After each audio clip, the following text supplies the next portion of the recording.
kwa matendo yetu mabaya, lakini huyu hakustahili. Anapozungumza habari ya kwamba kisha akasema, Yesu unikumbuke. Na ndipo somo langu linaposema dakika za thamani. Katika dakika za thamani, dakika za kulala salama, dakika za mwisho wa safari yake ya maisha, akijua ya kwamba sina tumaini tena katika maisha ya unyang'anyi na uhalifu aliyokuwa akiishi, ndipo anapopata tumaini na kumwambia Yesu, unikumbuke. Tuone tofauti iliyoko hapa. Mhalifu aliyekuwa upande wa kushoto anamdhihaki Yesu, lakini anamshawishi Yesu awaokoe na kutoka katika msalaba.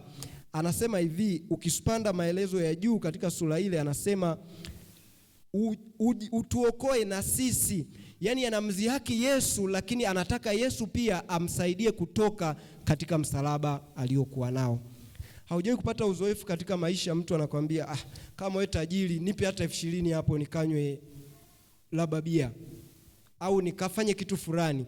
Yaani anatumia maneno fulani mabaya kutaka kufanikisha jambo lake. Lakini Yesu, kwa sababu ni mwokozi wa ulimwengu, alitambua kile kilichoko moyoni. Yesu alikaa kimya. Lakini mhalifu huyu Dismas aliyekuwa upande wa kulia alikuwa amepata tumaini katika dakika za thamani, dakika za lala salama zilizokuwa ni za mwisho wa historia ya maisha yake. Alikuwa na ujasiri na imani kubwa, akimwambia Yesu nikumbuke utakapoingia katika ufalme wako. Haleluya. Ndipo Yesu mwenye kujali akamjibu akamwambia, amini na kuambia leo hivi utakuwa nami peponi. Yesu ni rafiki wa thamani. Yesu ni Mungu anayejali. Aliweza kujibu maombi ya mwivi ambaye alikuwa amekataliwa na jamii ya wanadamu, ametundikwa katika msalaba, na kuonesha ya kwamba tumaini lake limeishia pale. Tunajifunza nini katika habari hizi za mhalifu aliyekuwa msalabani? Ya kwamba Yesu anatoa wokovu bure. Maisha ya Gestas na Dismas katikati ya msalaba wa Calvary yanatuonyesha ya kwamba Mungu wetu wa mbinguni ametupatia nafasi ya wokovu bure. Tunayo nafasi ya kuchagua, kama ambavyo mhalifu wa kushoto na yule wa upande wa kulia waliamua kuchagua. Mwingine alimdhihaki Yesu, lakini mwingine aliona liko tumaini katika Yesu. Sijui aliingiwa na kitu cha namna gani, lakini Yesu alimhakikishia habari njema za wokovu. Hahangaiki na kumshusha Yesu msalabani. Wakati mhalifu wa kushoto akisema, Yesu jiokoe mwenyewe, utuokoe na sisi, anataka kushuka katika msalaba. Ni mara ngapi tumetaka kutoka katika matatizo na kushuka katika msalaba fulani ambao tumekuwa nao, lakini Gestas anakuwa na hiyo dhana hasi. Lakini Dismas mhalifu wa kulia, yeye anamtazama Yesu katika maisha yajayo na kumwambia ya kwamba, Yesu nikumbuke mimi mdhambi katika ufalme wako ujao. Hangaiki ya kwamba Yesu, hebu basi nishushe katika msalaba ili nikaendelee na maisha ya dunia, nikawe na nyumba yangu nzuri na biashara zangu na maisha ya kila siku. Anasema Yesu, hapana, ninaomba unikumbuke katika maisha yajayo. Ilikuwa ni imani kubwa kiasi gani? Ni nani kati yetu angeomba kama ambavyo Dismas aliweza kuzungumza mbele ya Yesu? Mwivi msalabani aliomba sala yake ya kwanza. Kwa nini tunasema ni sala ya kwanza? Mwizi huyu alikuwa ni mhalifu maisha yake yote. Alikuwa hajawahi kutoa zaka na sadaka, wala hajawahi kwenda katika labda nyumba za ibada, lakini sala yake ya kwanza alimwambia Yesu amkumbuke. Ni mara ngapi mimi na wewe tumemwambia Yesu atukumbuke? Haangaiki na habari za kwamba Yesu tuokoe basi tutoke katika msalaba, Yesu tusaidie, wewe unauweza. Yesu unikumbuke. Katika dakika za thamani anamtazama Yesu na kuona ndilo tumaini lake. Na hivyo Yesu kama rafiki anayejali anampatia majibu na matumaini. Ninampenda Mungu kwa sababu yeye anatupa na yale tusiyoyaomba. Mkumbuke Sulemani alipomuomba Mungu, Mungu akamwambia nikupe kitu gani? Sulemani aliomba hekima. Lakini Mungu wetu anayesoma mioyo na upendo alimzidishia vitu vingi ambavyo hata Sulemani hakuviomba pia.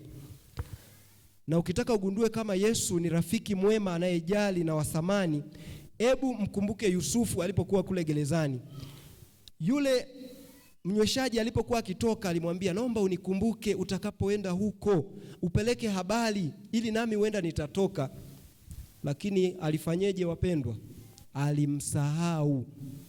Lakini Yesu anaambiwa neno dakika hiyo hiyo, anatoa tumaini kwa mwizi aliyekuwa msalabani. Mwanazuoni mmoja alijaribu kueleza ya kwamba huyu mwizi aliandika mwizi aliyeiba mbingu. Yaani alikuwa ni mwizi, lakini alipata nafasi ya kupata kitu kingine kikubwa zaidi ya vile alivyozoea kuviiba. Kwa hiyo yeye, huyu mtu, kupata tumaini la kuilisi mbingu, akajaribu kuandika mwizi aliyeiba mbingu, ingawa mbingu haiibiwi. Tunapata tumaini gani?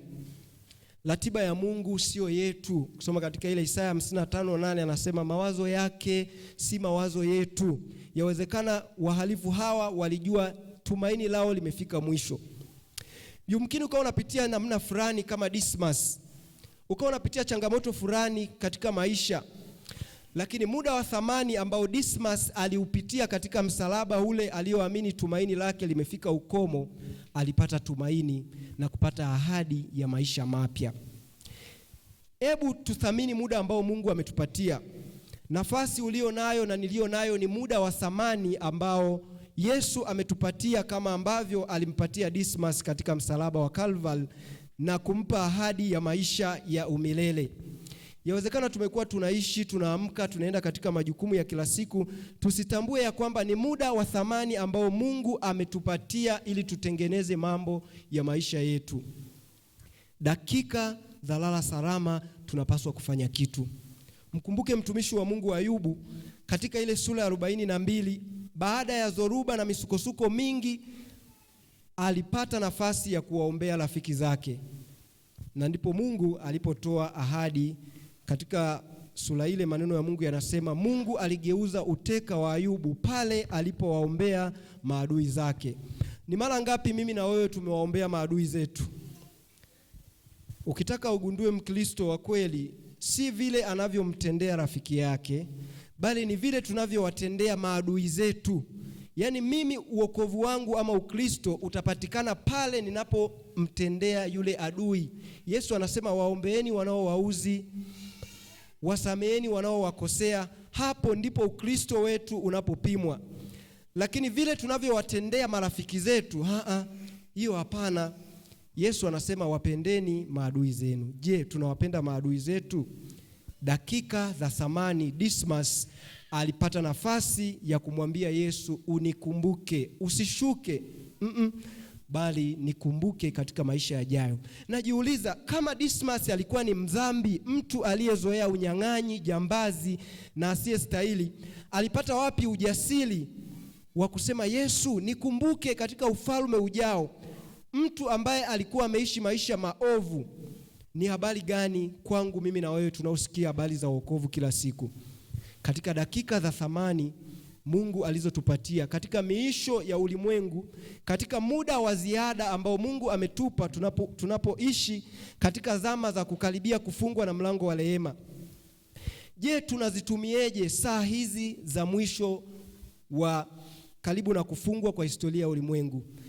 Hivyo ninakupendezea katika mchana wa Sabato ya siku hii ya leo, katika dakika za thamani ambazo Bwana amekupatia mimi na wewe, tunapaswa tutengeneze mambo ya nyumba yetu. Tunapaswa tumuite Yesu. Tusikate tamaa wala kurudi nyuma kana kwamba tutapoteza tumaini fulani la maisha.